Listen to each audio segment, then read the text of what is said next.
सबसे पहले तो ये बताएं कि क्या डेट है मेडिकल एंट्री टेस्ट की। सितंबर का बिस्मिल्लाह नाम लिया जा रहा है, 20 सितंबर का। बिस्मिल्लाह रहमान रहीम। सबसे पहले तो मैं ये बता दूं कि देखें, अभी एमडी कैट की कोई कहीं किसी प्रोविंस में भी डेट नहीं आई। और जाहिर है, अल्लाह करे, ये कहना बहुत मुश्किल है कि इट विल ऑल डिपेंड के हालात कैसे रहते हैं। स्पेशली अब जैसे मुहर्रम आ रहा है, अल्लाह करे कि ये बीमारी मुहर्रम में भी कंट्रोल हो, और अल्लाह करे कि हम इसको एसओपीज वगैरह पे अमल करें। तो अगर ये कंट्रोल रही तो मेरा ख्याल है मुहर्रम एक ऐसा वक्त है कि जहाँ पे ट्रांसमिशन का खदशा अभी भी बहुत ज़्यादा है। तो उसके बाद अगर ये अल्लाह करे सारा कुछ ठीक रहा तो डेफिनेटली मेरा ख्याल है ये अक्टूबर में जाके होगा। क्योंकि इसकी तो अपना इंतज़ामात में ही तकरीबन हमें 6 से 8 हफ्ते चाहिए होते हैं, क्योंकि टेंडर करना पड़ता है। और यूनिवर्सिटी ऑफ हेल्थ साइंसेज एक जगह पे तो अब लेती नहीं है। इस दफ़ा सिंध भी हमें रिक्वेस्ट कर रहा है, अल्दो हमने भी एग्री नहीं किया और प्रॉबली एग्री नहीं करेंगे, क्योंकि वो एक रिस्पॉन्सिबिलिटी और बहुत ज़्यादा होगी। लेकिन पंजाब, एजेके और बलूचिस्तान तो ज़ाहिर है हम ही ले रहे हैं पिछले 1.5-2 साल से, तो अभी भी हमने लेना होगा। पीएमडीसी ने जुमेरात को, ये जो थर्सडे आ रही है, उस दिन मीटिंग बुलाई है इसी पे, डेट की फाइनलाइजेशन पे। तो होपफुली डेट फाइनलाइज हो जाएगी। लेकिन जैसे मैंने कहा, कोई डेट भी ख़त्मी नहीं हो सकती इन हालात में, with corona and all that. अल्लाह करे इसी तरह केसेस कम होते रहें। आज भी 700 केस हुए हैं, लेकिन कम होते जा रहे हैं, जो खुशाइन चीज़ है। अल्लाह करे कम होते गए तो फिर होपफुली मेरा ख्याल है दी अर्लीस्ट सितंबर तो इम्पॉसिबल है, अक्टूबर के एंड पे जाके हुआ। बिल्कुल ठीक है सर। एक एग्जाम हुआ है ईटीईए, इसके भी बहुत से मैसेजेस आए हैं।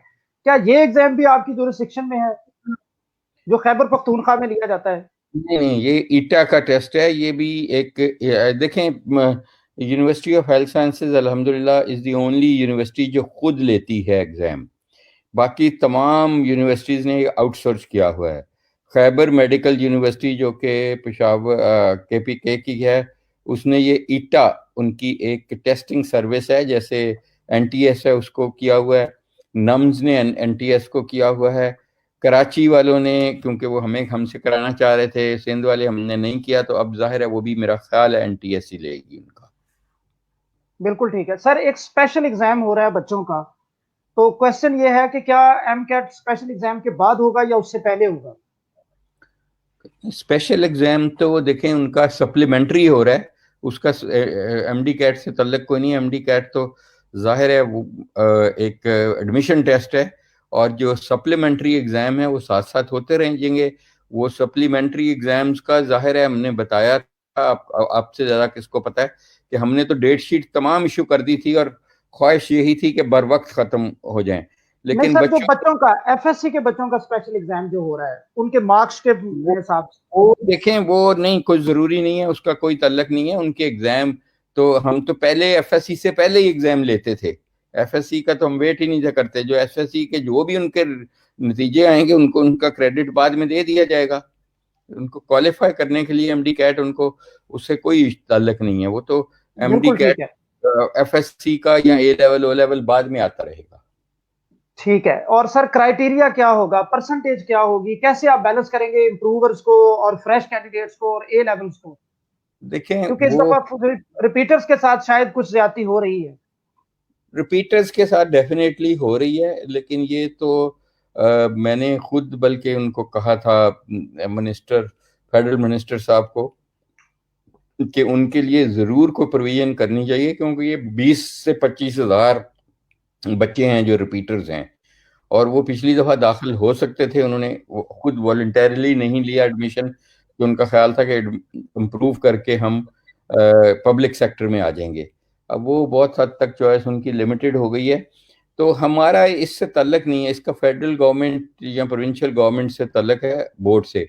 हमें तो जो आईबीसीसी या बोर्ड जो भी रिजल्ट देगा, चाहे वो फर्स्ट ईयर पे बेस करके सेकंड ईयर का दे दे या सेकंड ईयर का एग्जाम लेके दे दे, ये इसका हमसे कोई तल्लक नहीं है। हमने उनको उसको 50% हम जो उसका इम्पैक्ट लेना है, हमने एफएससी का 10% मैट्रिक का वो ले लेंगे, जो भी हमें रिजल्ट मिलेगा हम उसको एक्सेप्ट करेंगे, चाहे वो ओ लेवल ए लेवल का आईबीसीसी से है या किसी बोर्ड ने उनको दिया। आफ्टर ऑल बोर्ड वाले उनका चाहे इम्तिहान नहीं भी ले रहे लेकिन उनको रिजल्ट तो देंगे ना, एफएससी पास तो करेंगे वो।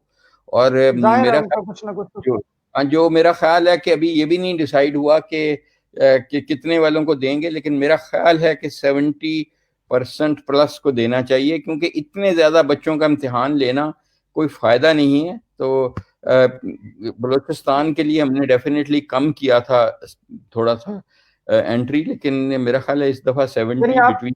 आप ये कह रहे हैं कि eligibility criteria 70% marks in FSc होगा? मेरा ये ख्याल है जाती तौर पे, लेकिन ये पीएमडीसी ने थर्सडे को डिसाइड करना है, ये जो थर्सडे आ रही है। बिल्कुल ठीक है सर। क्या नेगेटिव मार्किंग होगी इस दफा?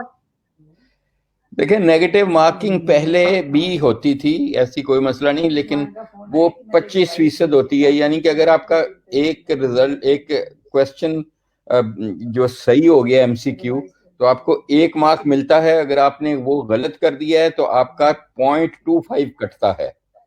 तो वो उसी तरह की मेरा ख्याल है होगी, जो कि बिल्कुल ना होने के बराबर है। 0.25 सिर्फ कटता है, और वो सबके लिए है।